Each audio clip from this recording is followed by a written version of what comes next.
Nah, itu tadi kita membahas bagaimana sih serangga-serangga di gudang itu bisa berkembang biak, lalu populasinya meningkat, sehingga daya rusak di gudang semakin berbahaya. Nah, sekarang kita akan berlanjut ke subtopik berikutnya. Nah, pencegahan berikutnya adalah dengan cara kita memodifikasi ya fasilitas penyimpanannya. Prinsipnya, mencegah itu lebih baik daripada mengobati. Sama ya, mencegah lebih baik daripada mengendalikan gitu kan. Nah, membahas tentang ruangan penyimpanan atau gudang gitu kan. Sepertinya gudang itu harusnya seperti apa sih Pak gitu kan. Nah, pastikan pertama itu gunakan ruang penyimpanan memang dia khusus untuk benih gitu. Jangan dia dicampur untuk menyimpan selain benih. Maksudnya apa? Biji-biji untuk konsumsi seperti itu ya. Pastikan dia khusus untuk benih gitu. Biar tidak ada kontaminasi dari biji-biji non benih gitu. Lalu jangan letakkan mesin atau alat pembersih gitu. Atau sisa tanaman, katakanlah sisa jagung yang udah kering di situ batangnya, karung dan lain sebagainya ketika di dalam gudang gitu ya. Jangan sembarangan menaruh mereka di dalam gudang. Karena apa? Nantinya benda-benda yang saya sebutkan tadi bisa menjadi tempat bersembunyi dari si serangga. Jadi sudah si gudangnya itu memang khusus untuk benih ya. Kalau bisa diminimalisir adanya benda-benda selain benih di situ. Kalau masih sekedar rak atau alas itu masih bisa ditolerir ya. Tapi kalau memang ada ruangan lain untuk menyimpan kayak mesin dan lain sebagainya, pengganggu-pengganggu itu maksudnya bukan pengganggu ya, tempat-tempat yang berpotensi untuk menjadi sarang serangga, itu sebaiknya mereka itu disimpan di tempat lain. Jangan disimpan bersama benih di dalam gudang. Paham ya? Oke.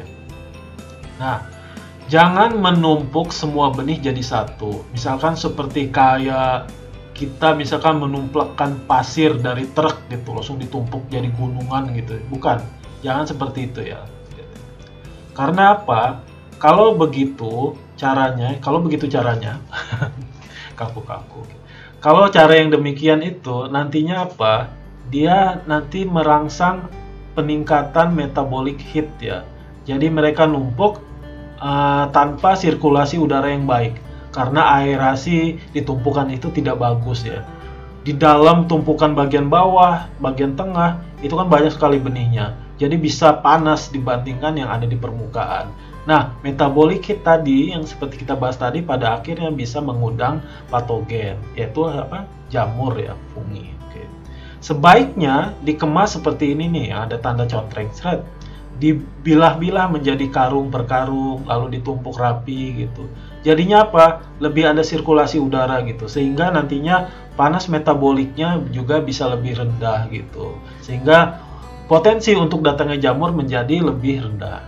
Oke. Paham ya di situ ya? Oke. Kondisikan ruangan gudang si tadi itu, oke.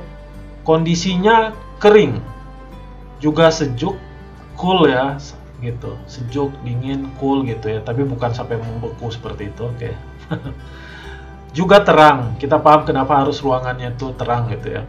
Dan dia airy atau ada sirkulasi udara gitu ya. Jangan sampai dia terlalu padat sampai dia pengap gitu istilahnya. Jangan sampai pengap, udaranya hanya sedikit di situ.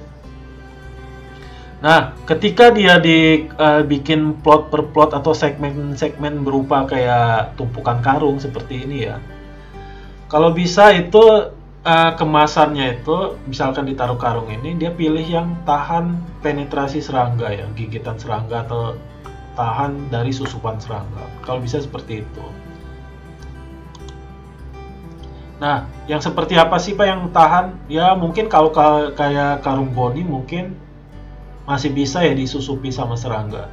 Tapi kalau yang lebih keras, misalkan kayak box kayu gitu ya, kemasan kayu, itu bisa lebih tahan ya. Tapi waspada kalau kayu, terkadang kan ada retakan, ada celah-celah di kayu ya, dan itu bisa jadi tempat bersembunyi serangga. Atau yang mau lebih keras lagi dari apa? Dari besi ya, dari metal ya. Oke. Bisa dimasukkan ke dalam kayak ember-ember cat itu loh, yang dari besi itu. Bisa seperti itu. Tapi apapun kemasannya, mau di karung goni ataupun kayu ataupun metal ya, ketika di gudang untuk ditumpuk-tumpuk tadi ya, oke. Itu pastikan dia ada sirkulasi udaranya di situ ya. Karena kita takut akan terbentuknya embun di situ, atau dew di situ. Kalau terbentuk embun artinya apa? Misalkan sirkulasi udara di situ nggak ada lubang, nggak ada ventilasi di kayu boxnya tadi, ataupun di besinya tadi, atau di karungnya, nantinya embunnya tadi mengundang penyakit, mengundang jamur dan lain sebagainya. Oke, paham ya? Oke. Nah, biasanya kalau kaca dan metal ini kan biayanya mahal ya. Tapi kalau misalkan untuk tujuan ilmiah kayak di lab penyimpanan itu mungkin bisa karena juga tidak banyak. Tapi kalau untuk di gudang besar mungkin ini kurang ekonomis ya. Nah, ini contohnya gambarnya ya, yang bagian kanan ini penyimpanan benih dia dalam bentuk karung-karung plastik. Nggak masalah gitu. Mungkin walaupun penetrasi serangganya tinggi, tapi dia sanitasi di dalam gudangnya dilakukan dengan baik. Terus aerasinya banyak tuh ya. Dia nggak numpuk. Coba kalian lihat jarak antara rak benih satu ini, tumpukan benih ini dengan yang di antara kiri dan kanan. Itu ada space besar. Selain memudahkan untuk masuknya kendaraan pengangkut, tapi ini juga menciptakan sirkulasi udara yang baik gitu ya. Airy tadi gitu. Nah, kita lihat tuh tumpukannya, dia pertumpukan nggak ditumpuk terlalu padat gitu ya. Fungsinya untuk tadi pencegahannya. Nah, bisa juga ditumpuk dulu dimasukkan dulu ke dalam box kayu seperti ini yang ada di kiri ini, lalu baru ditumpuk gitu seperti itu. Di situ teknisnya seperti itu ya. Oke. Yang tadi seperti kita bilang ya, jadi dia permeable akan uap air ya. Jadi ada sirkulasi udaranya di situ sehingga nanti kalaupun ada uap yang dihasilkan dari si produk pertanian tadi, si benih tadi, dia bisa keluar gitu. Jadi nggak stuck atau numpuk di dalam si kemasan gitu. Nah, biasanya itu kalau di perusahaan yang besar gitu, perusahaan benih besar di penyimpanan itu mereka berupa mix, kombinasi ya, paduan. Misalkan sudah dimasukkan ke dalam kertas gitu ya, lalu kertas tersebut dimasukkan lagi dalam ke karung ya. Udah karung goni campur lagi ke karung plastik. Bisa berlapis-lapis ya. Fungsinya apa? Untuk melindungi, untuk proteksi yang maksimum gitu ya. Tapi ya tetap perhatikan biayanya ya. Dan kepraktisannya.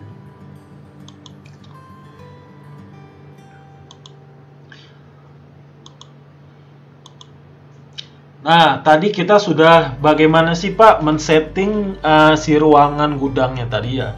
Jangan sampai dia tercampur dengan penyimpanan alat segala macam yang sebenarnya bisa disimpan tempat lain. Lalu bagaimana sih suhunya gitu ya, bagaimana sirkulasi udaranya, bagaimana cara menyusun di lot-lotnya gitu ya. Nah, sekarang kita membahas tentang pendinginan gitu untuk pencegahan dari si serangga tadi. Cooling ya, oke.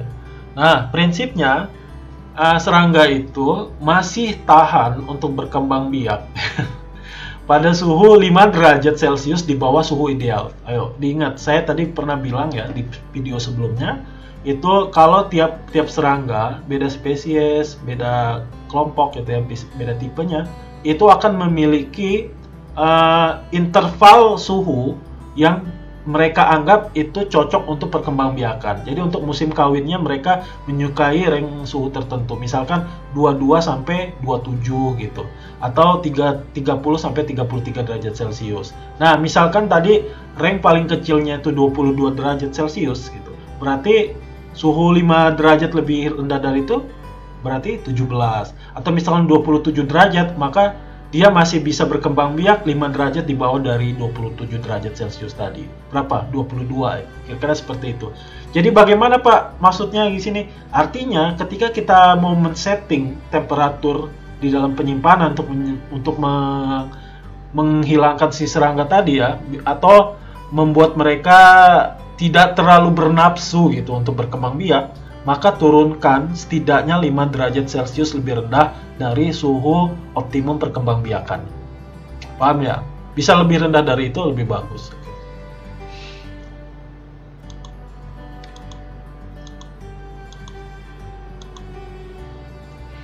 Nah, salah satu manfaat kita bikin kayak plot-plot kecil, lot-lot kecil dengan bentuk karung, lalu kasih tumpukan-tumpukan sendiri-sendiri gitu ya. Itu adalah untuk memudahkan temperatur yang untuk cooling tadi untuk segera dingin gitu.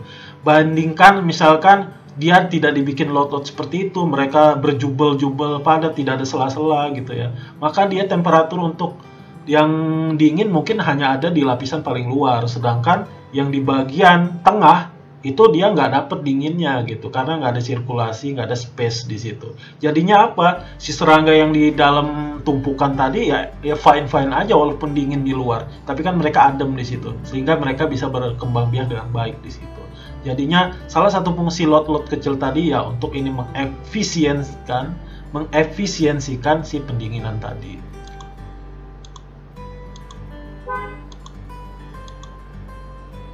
Nah, kalau untuk di daerah tropis, daerah tropis apa? Ada saljunya enggak ya? Dingin ya? Enggak. Oke, daerah tropis itu biasanya kan panas ya.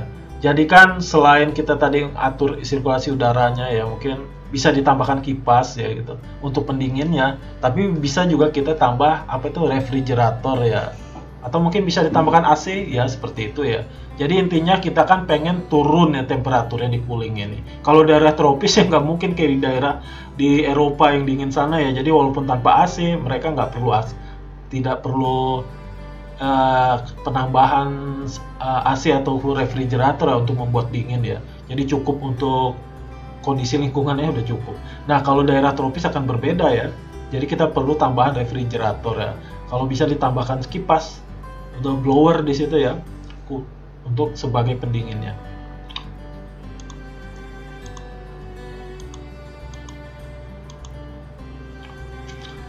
Nah, kita tadi pakai sistem pendingin ya, kita ingin mendinginkan. Tapi ada resikonya nih.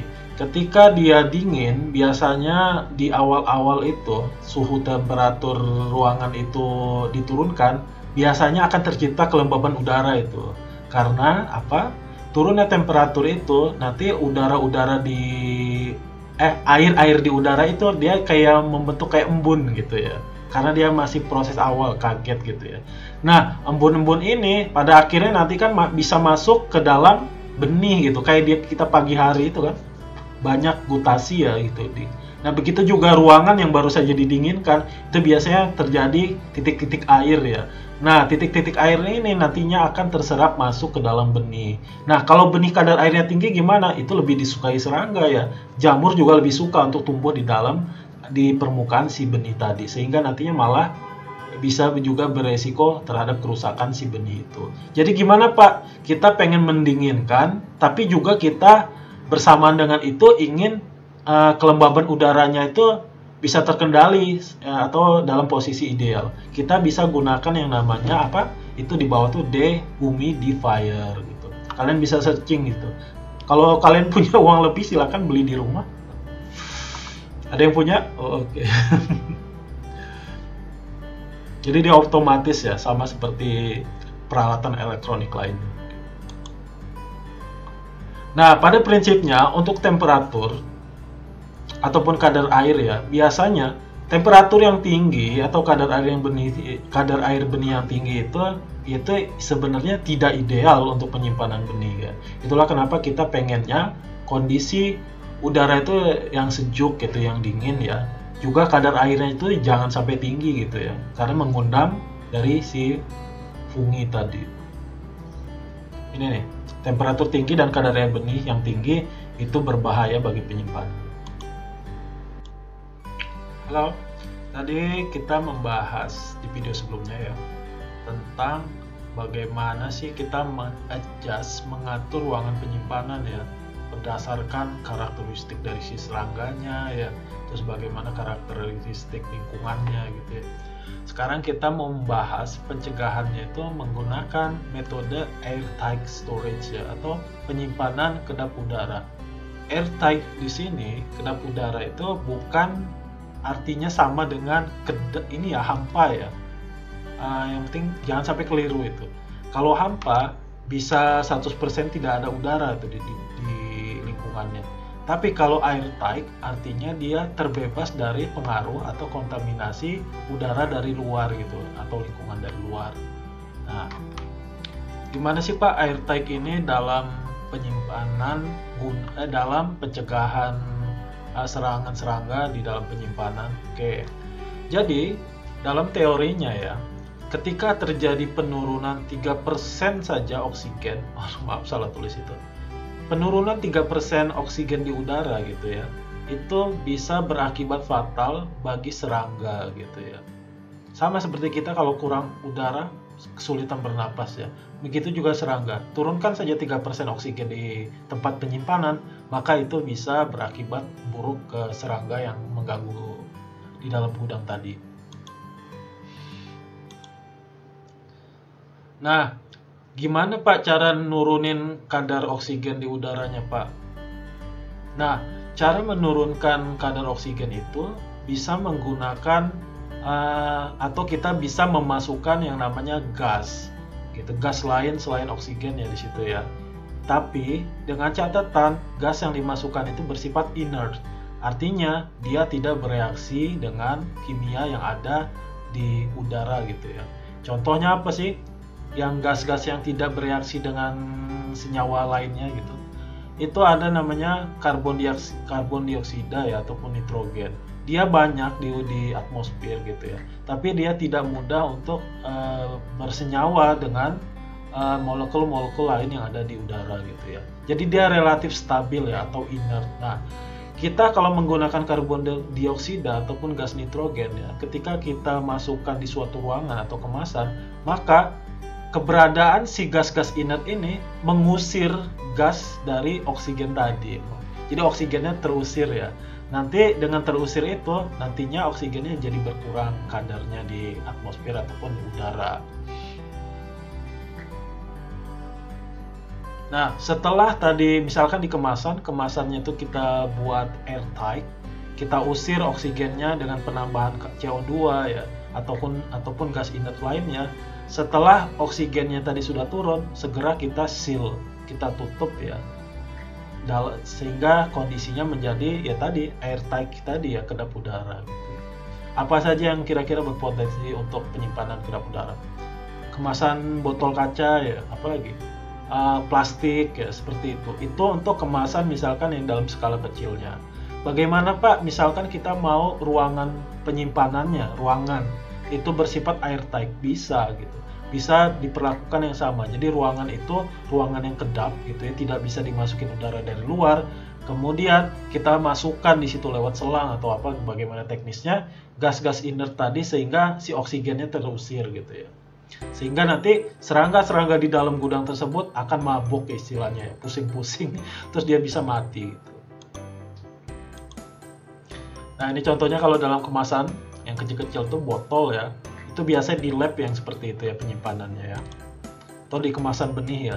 Nah, kalau yang lebih besar tuh biasanya sering digunakan kalau yang mobile itu di peti kontainer ya. Jadi di peti kontainer itu udah diatur temperaturnya ya. Misalkan untuk pengiriman sesuatu bahan hidup di situ, dia tidak hanya temperatur yang diatur, terkadang dia kandungan di atmosfernya kayak berapa kadar oksigennya itu sudah diatur dia. Control Atmosphere System di situ, CAS ya. Jadi tidak hanya menggunakan botol-botol ini airtight, bahkan di ruangan pengiriman kayak kontainer nih, dan tidak selain itu saja ya, tapi ruangan penyimpanan benih yang besar gitu ya, kayak di laboratorium atau di gudangnya perusahaan benih, itu bisa dibuat airtight gitu ya, kedap udara gitu.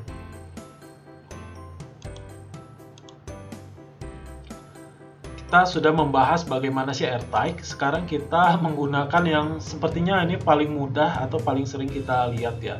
Jadi pertama kita akan membahas selain airtight tadi, ada pencegahan secara metode kimiawi ya. Kalau untuk skala gudang itu ya, biasanya enaknya itu memakai fumigan atau fumigasi ya. Jadi kita pakai gas kemudian disemprotkan di dalam gudang gitu, seperti itu. Sama kayak COVID ya, atau demam berdarah seperti itu gitu. Tapi kelemahannya, misalkan kalau gas yang disemprotkan itu terlalu banyak ya kadarnya, itu bisa terserap masuk ke dalam benih gitu. Sehingga nantinya bisa mengalami benih tadi ada phototoxicity ya, atau phytotoxicity. Jadi si tanaman atau si benih yang bisa terkena kimia tertentu. Kalau dia berlebihan, dia bisa keracunan akibat dari pestisida gitu. Nah, fumi kan banyak sekali jenis-jenisnya. Kalau dulu itu ada etilen dibromida atau diklorfos ya, tapi dia sudah dilarang ya karena dampak lingkungannya sangat berbahaya. Nah, sehingga dicari alternatif lain ya, kita bisa pakai metilbromida atau fosfin gitu ya. Itu banyak digunakan industri benih ya, atau etilen diklorida atau karbon tetraklorida dan masih banyak lagi. Itu cara yang fumigasi. Nah, selain fumigasi tadi kan pakai gas. Gimana Pak kalau menggunakan yang padatan Pak? Misalnya kimianya berupa padatan. Itu juga bisa. Kita bisa gunakan yang insektisida yang berupa bubuk ya, ataupun cairan pelapis. Cairan pelapis ini nanti nih dia ngebentuk film ya, atau kayak lapisan tipis. Pernah misalnya kalian memegang getah gitu ya, getah tanaman atau minyak gitu. Nah, jadi dia lapisannya seperti lapisan getah yang mengenai kulit kita ataupun minyak yang mengenai kulit kita. Dan dia karena lengket itu dia bisa bertahan lebih lama gitu. Sehingga nantinya si serangga misalkan dia mau lewat di situ, dia nggak jadi karena ada si insektisida tadi ya. Tidak hanya bersifat racun untuk serangga. Nah, pelapis ataupun bubuk yang ditaburkan di dalam gudang, bisa di atas permukaan si benihnya atau kemasan benihnya, itu dia bisa bersifat sebagai repellent atau penolak gitu ya.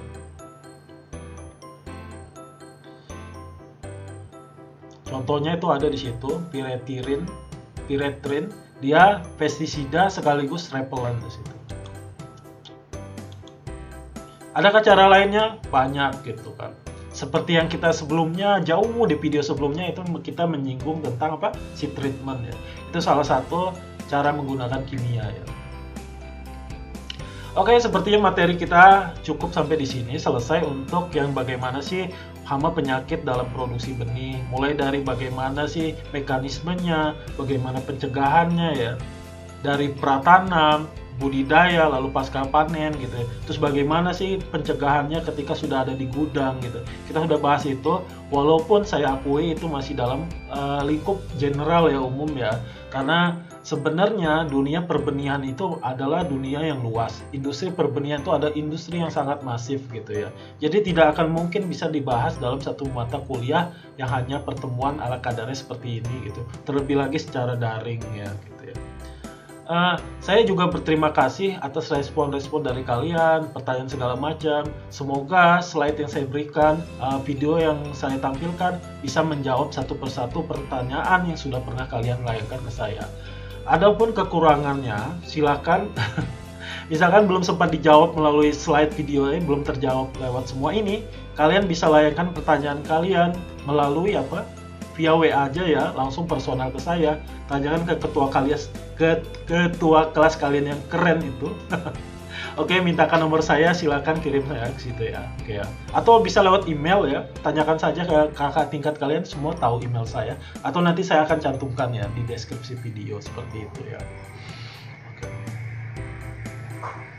Oke. Ini dia referensinya, banyak sekali referensinya ya. Oke.